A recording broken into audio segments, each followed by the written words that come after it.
Hello learner, welcome to classmate अड्डा।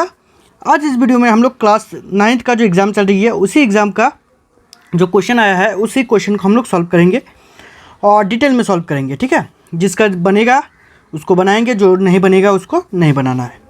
तो चलिए हम लोग स्टार्ट करते हैं वीडियो को पहला क्वेश्चन के साथ। और पहला क्वेश्चन हम लोगों को कह रहा है कि निम्न में कौन परिमेय संख्या है। तो सिंपल सी बात है, ये 0/4 जो है परिमेय संख्या के रूप में हो गया। ठीक है, क्योंकि रूट वाला जो है वो परिमेय संख्या में होगा नहीं और पाई का पूरा मान होता नहीं है। और अभी हम लोग देखे हैं कि P/Q में जो Q बराबर होता है वो नहीं होता है 0 के, इसीलिए ये तीनों ऑप्शन नहीं होगा और इसका ऑप्शन हो जाएगा 3। ठीक है, क्वेश्चन नंबर 2 जो आपको दिया गया है कि निम्न में से कौन परिमेय संख्या 3 और 4 के बीच आता है।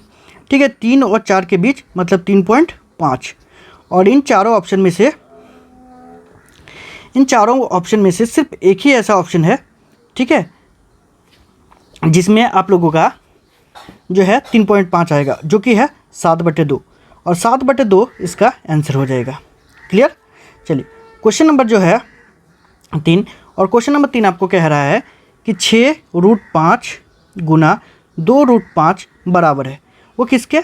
तो देखिए सिंपल, 6√5 गुना 2√5।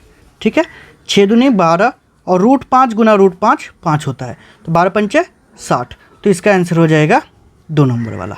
ठीक है, क्वेश्चन नंबर 4 जो आपको दिया गया है जो कि 5√5 और उसके बाद है 5 - √5, ये किसके बराबर होगा।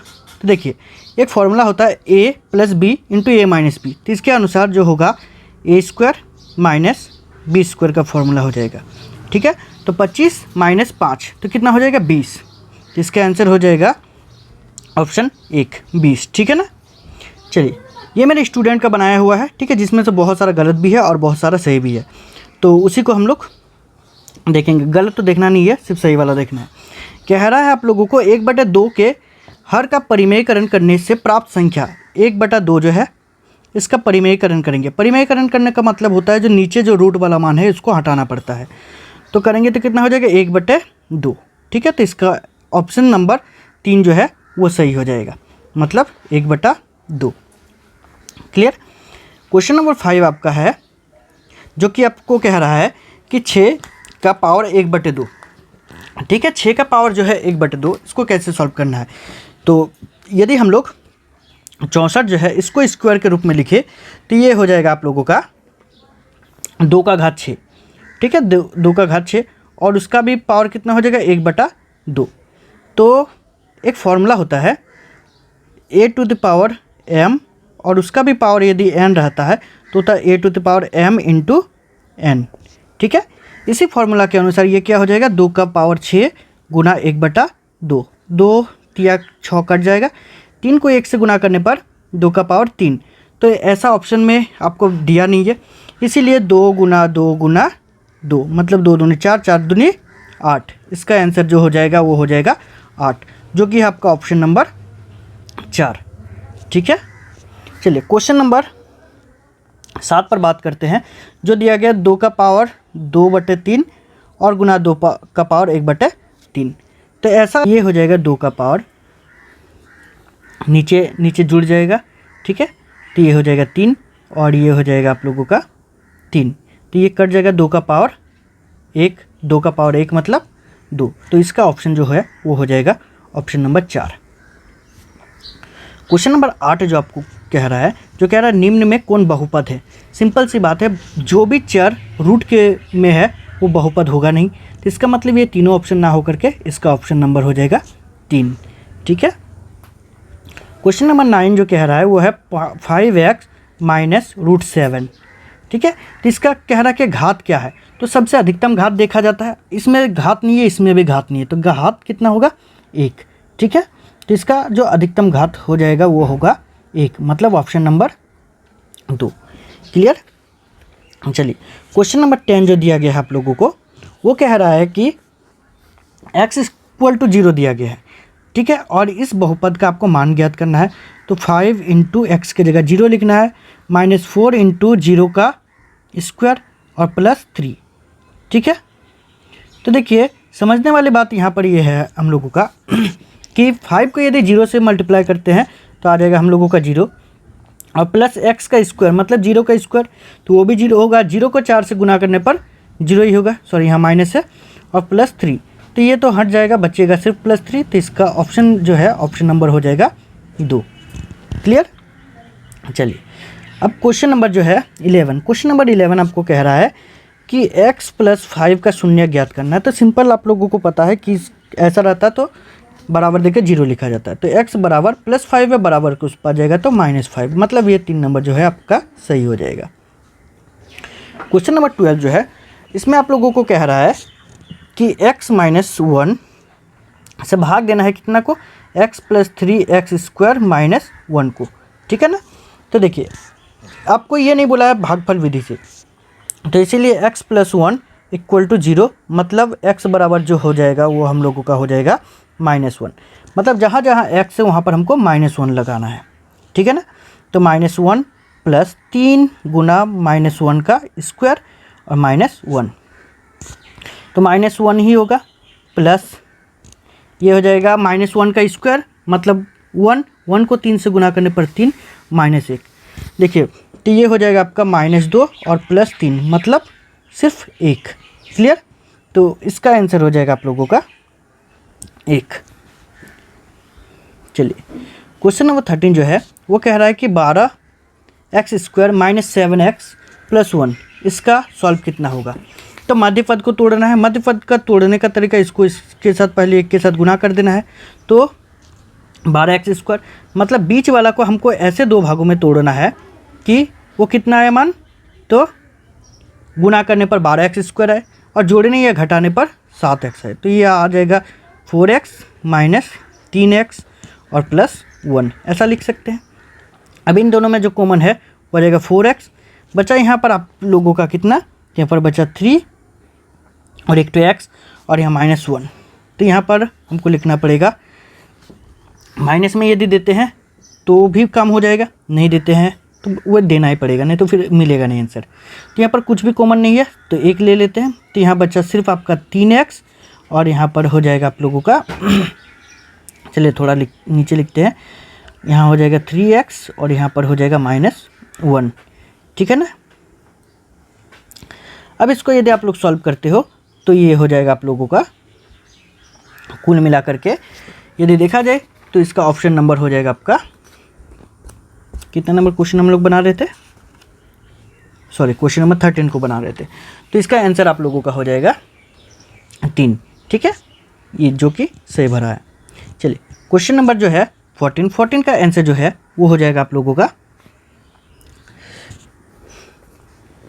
k का मान 2, ठीक है, k का मान जो है 2 ही निकलेगा, ठीक है ना। चलिए नेक्स्ट 15 नंबर क्वेश्चन जो है, 15 नंबर क्वेश्चन में आप लोगों को कह रहा है कि मूल बिंदु दर्शाता है, मतलब मूल बिंदु जो है 0 0 को दर्शाता है। जैसे आप देखिएगा ये x अक्ष है, ये y अक्ष है, दोनों का जो मूल बिंदु है वो 0 0 को दर्शाता है, ठीक है। क्वेश्चन नंबर जो 16 है, क्वेश्चन नंबर 16 आपको कह रहा है कि 0 और -5 स्थित है। 0 और -5 कहाँ पर स्थित है, देखिए जैसे ये 0 है और -5 तो यहाँ पर होगा लगभग, तो ये किस पर है, तो ये आप लोगों का y अक्ष पर है, क्योंकि अभी बताइए ये y अक्ष है और ये x अक्ष है, ठीक है। तो इसका जो ऑप्शन हो जाएगा वो हो जाएगा आप लोगों का 2 नंबर। देखिए क्वेश्चन नंबर 17, क्वेश्चन नंबर 17 में इस चीज़ को आप देखिए अच्छे से, आपको कह रहा है कि 17 नंबर क्वेश्चन बिंदु Q का मान क्या होगा, ठीक है। तो बिंदु Q आप देख सकते हो कि बिंदु Q जो है आपका यहाँ पर है, तो x अक्ष का मान पहले लिखा जाता है मतलब 2 और y अक्ष का बाद में, तो -2 उसके बाद है, ठीक है। तो 2 और -2 जिसमें होगा वही आपका आंसर हो जाएगा, 2 और -2, ठीक है ना। तो इसका आंसर हो जाएगा आप लोगों का 1। क्वेश्चन नंबर 18 जो है वो कह रहा है कि निर्देशांक -3 और 2 द्वारा पहचाना गया बिंदु है, ठीक है। तो -3 और 2, -3 और 2 जो है आपका वो आपका R बिंदु को दर्शाता है, ठीक है। आप देखिए क्वेश्चन को, क्वेश्चन नंबर 19 जो है, क्वेश्चन नंबर 19 में आप लोगों को कह रहा है P का भुज, ठीक है, P का भुज जो हो जाएगा वो हो जाएगा 0, ठीक है। पी का जो भुज होगा वो 0 होगा। भुज मतलब होता है एक्स अक्ष, याद रखिएगा, भुज मतलब होता है एक्स अक्ष, और कोटि जो कहेगा तो कोटि का मतलब होता है वाई अक्ष। क्लियर। चलिए क्वेश्चन नंबर 20 जो है, क्वेश्चन नंबर 20 कह रहा है कि आर का कोटि, ठीक है, आर का जो कोटि है वो हो जाएगा आप लोगों का -3। आगे क्वेश्चन नंबर 21 जो है वो कह रहा है आप लोगों का कि दो चर वाले रैखिक समीकरण का मानक रूप। तो दो चर वाला रैखिक समीकरण जो होता है उसका मानक रूप होता है ax + by + c = 0, जो कि आपका ऑप्शन 2 है। ठीक है। 22 नंबर क्वेश्चन कह रहा है कि तुलना करने पर जो मान आएगा ए बी सी का वो लिखना है। तो देखिए ए के जगह पर आप लोग यहाँ 2 दिया गया है, बी के जगह पर आपको 3 दिया गया है, और सी के जगह पर आपको 8 प्लस इधर है बराबर के उस पर लाएंगे तो ये -8 हो जाएगा। तो इसका ऑप्शन जो है आपका हो जाएगा ऑप्शन नंबर 3। ठीक है। क्वेश्चन नंबर जो है आपका क्वेश्चन नंबर 23 जो कह रहा है कि x + y = 7। तो यदि हम लोग x का मान 3 रखते हैं और y का मान यदि 4 रखते हैं तो वो आएगा 7, जो कि आपका ऑप्शन नंबर 4 हो जाएगा। क्वेश्चन नंबर 24 जो है, क्वेश्चन नंबर 24 कह रहा है कि x = 4 और y = 1 जो है किस समीकरण का हल है। तो हम किस में x का मान 4 रखेंगे। तो चलिए यहाँ पर हम लोग रखते हैं 2 × 4 - y के जगह पर 1 तो बराबर 7 आएगा। ठीक है, ठीक है, 2 चौके 8 और -1 कर देंगे तो 7। तो इसका ऑप्शन जो है आपका 3 नंबर हो जाएगा 24 का। जो आपको 25 नंबर क्वेश्चन कह रहा है निम्न में कौन दो चर वाले रैखिक समीकरण है। तो दो चर वाले आप देख सकते हो, दो चर वाले यहाँ पर रैखिक समीकरण हो जाएगा। क्वेश्चन नंबर 25 जो है वो आपको कह रहा है कि x अक्ष का समीकरण, ठीक है। तो x अक्ष के लिए एक फॉर्मूला जो होता है, तो x अक्ष का जो समीकरण होता है वो x = 0 होता है। क्लियर। अब y अक्ष का यदि बोलता तो y = 0 हो जाता, लेकिन सिर्फ x बोला है आपको। क्वेश्चन नंबर 27 जो है कह रहा है कि 2, 5 रैखिक समीकरण 2x + y = k। तो k का मान आपको ज्ञात करना है। ठीक है। तो यहाँ पर x का मान आपको रखना है 2 और y का मान रखना है 5, क्योंकि पहला वाला मान जो होता है x का और बाद वाला मान होता है y का। तो यहाँ पर हो जाएगा आप लोगों का 4 और +5, तो कितना हो जाएगा 9। तो इसका ऑप्शन जो है वो 3 नंबर सही हो जाएगा। क्वेश्चन नंबर जो 28 है कि 40 का पूरक कोण क्या होता है। तो 40 का जो पूरक कोण होता है वो होगा 50, क्योंकि पूरक कोण का योग होता है 90 डिग्री। ठीक है। तो 40 में यदि 50 को जोड़ देते हैं तो वो हो जाएगा 90। क्वेश्चन नंबर 29 जो कह रहा है कि 80 का संपूरक कोण, ठीक है, तो वो हो जाएगा 100, क्योंकि संपूरक कोण का योग होता है 180 डिग्री। क्वेश्चन नंबर 30 जो है, क्वेश्चन नंबर 30 आप लोगों को कह रहा है कि एक कोण की माप इसके संपूरक कोण की माप से 2 गुनी है। देखिए यदि मान लेते हैं हम लोग कि माना कोण का माप यदि x है, ठीक है, क्योंकि हमको पता नहीं है, तो संपूरक कोण कितना हो जाएगा, संपूरक कोण 180 - x हो जाएगा। ठीक है। लेकिन इसमें आप लोगों को कह रहा है कि यदि कोण को दुगना कर दिया जाए, ठीक है, तो x हम लोगों को दिया गया है संपूरक कोण और इतना बराबर यदि 180 - 2 का यदि दोगुना कर देते हैं तो कितना हो जाएगा, x बराबर हो जाएगा 360 माइनस, सॉरी यहाँ पर 2x सॉरी x है तो यहाँ पर 2x हो जाएगा। ठीक है। माइनस है तो बराबर के उस पर भेजेंगे तो प्लस में, तो 3x हो जाएगा, और 3x ये गुना है।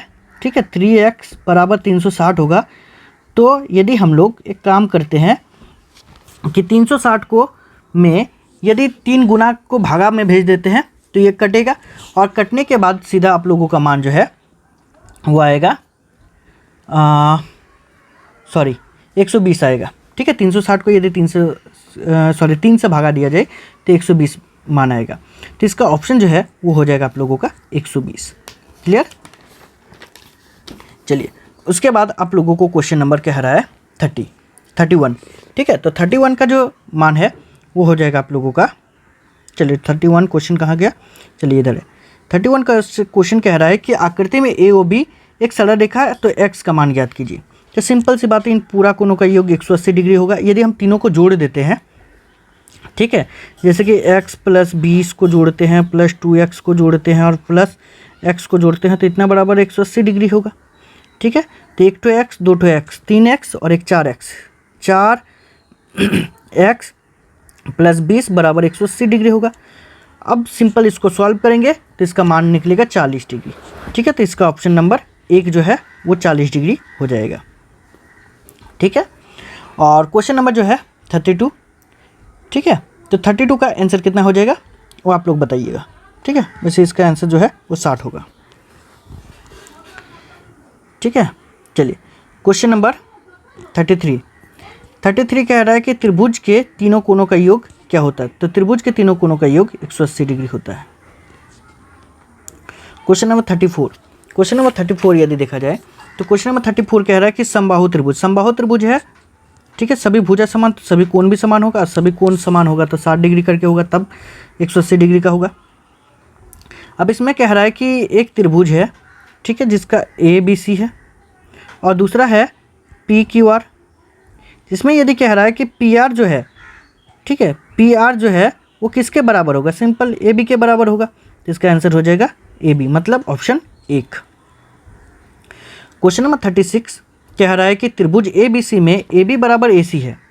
ठीक है, एक त्रिभुज है ABC, जिसमें कह रहा है आपको कि AB जो ये भुजा है वो AC के बराबर है, तो कोण B जो है वो कितना होगा। कोण B आपको 50 डिग्री दिया गया है, तो जब बराबर भुजा है तो कोण भी बराबर होगा, मतलब ये भी 50 डिग्री का होगा।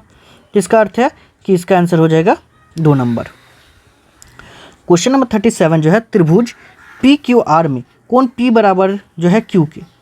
ठीक है, एक त्रिभुज है PQR, जिसमें आपको कोण P जो है वो कोण Q के बराबर दिया, P जो है वो Q के बराबर दिया है, तो QR जो है ये वाला, सिंपल सी बात है, इस भुजा के बराबर होगी, मतलब PR के बराबर होगी, और PR जो है वो है ऑप्शन नंबर 3। यदि एक त्रिभुज एक का एक कोण शेष दोनों कोणों का योग के बराबर है तो वो त्रिभुज होगा। ठीक है, एक त्रिभुज है, ये कोण और ये कोण जो है दोनों का योग जो है ये तीसरा का बराबर होगा, तो सिंपल सी बात है वो अधिक कोण होगा। ठीक है, अधिक कोण त्रिभुज होगा। आगे आप लोगों को क्वेश्चन नंबर 39 कह रहा है कि निम्न में कौन सर्वांगक्षमता की कसौटी है। ठीक है, तो देखिए सिंपल सी बात है, ASS ये जो है आप लोगों का, इसको छोड़ करके बाकी AA भी होता है, SAS भी होता है। ठीक है, और उसके बाद SSA भी होता है। ठीक है, तो बस इसको छोड़ करके सब होगा, तो ये क्वेश्चन आप लोगों का गलत है। ठीक है ना, तो इन तीनों में आप यदि कुछ भी टिक किए हो तो ये आपका सही हो जाएगा। नेक्स्ट आपको क्वेश्चन नंबर 40 कह रहा है कि यदि त्रिभुज ABC PQR का सर्वांगसम है, तो कह रहा है AB बराबर PQ है और BC बराबर जो है वो QR है, तो कोण B किसके बराबर होगा। ठीक है, देखिए ये त्रिभुज है ABC और दूसरा त्रिभुज है PQR की। जब आपको AB जो है वो बराबर दिया गया PQ के, और दूसरा जो है BC जो है ये BC ये बराबर है QR के, तो कोण C, मतलब ये वाला कोण जो है, कोण C कह रहा है, कोण B आपको दिया है। चलिए चित्र को फिर से बनाते हैं। चलिए ये है ABC, ये है PQR। ठीक है, AB जो है वो PQ के बराबर है, उसके बाद BC जो है वो QR के बराबर है, तो कोण B मतलब ये वाला जो है, सिंपल सी बात है इसके बराबर हो जाएगा, मतलब कोण Q के बराबर हो जाएगा, तो इसका ऑप्शन जो है वो 2 नंबर हो जाएगा। तो इस प्रकार से हम लोगों ने मैथ्स को पूरा सॉल्व कर लिया। ठीक है, अब उसके बाद फिर जो है हम लोग साइंस को भी सॉल्व करने वाले हैं। ठीक है, तो इस वीडियो में इतना ही, मिलते हैं नेक्स्ट वीडियो में, तब तक के लिए बाय, थैंक यू।